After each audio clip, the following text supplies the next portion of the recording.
Bonjour à tous, je vous propose aujourd'hui une vidéo sur l'apport cession.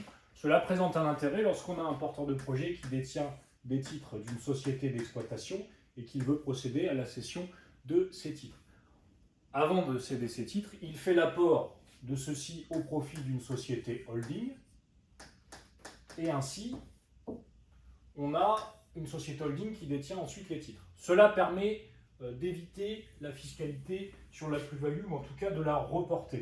On a ensuite la société d'exploitation qui est comme ça, la société holding qui est ici, et puis le porteur de projet qui est au-dessus. Et lorsqu'il va procéder à la cession de ces titres-ci, eh bien, on va gommer cela et pour l'instant, on aura l'argent qui sera remonté dans la société holding. Et lorsqu'il aura procédé à cette cession, il ne paiera pas la fiscalité sur la plus-value immédiatement. Il y aura un report d'imposition. Ce n'est que lorsqu'il vendra ces titres-là, ou s'il ne réinvestit pas l'argent dans une activité économique, il y aura la fin du report d'imposition et que le porteur de projet devra payer sa plus-value au titre de la cession réalisée.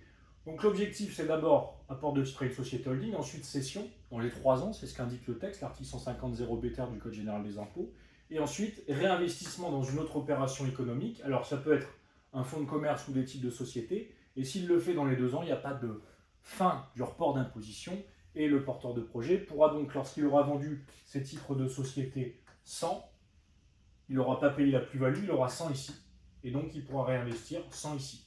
Alors que s'il avait payé son prélèvement forfaitaire unique, ou la fiscalité sur la plus-value, avec le barème progressif de l'impôt sur le revenu, il aurait peut-être resté, alors sans faire des calculs savants à ce stade, mais peut-être 70, et là il n'aurait eu que 70. Donc le gouvernement vous autorise, le législateur vous autorise à avoir un report d'imposition sur la plus-value pour que vous puissiez avoir une meilleure capacité d'autofinancement pour réinvestir. Ce n'est qu'à partir du moment où vous récupérez l'argent ici que vous êtes fiscalisé. Voilà pour aujourd'hui, j'espère que cette vidéo vous aura plu, je vous souhaite une excellente journée.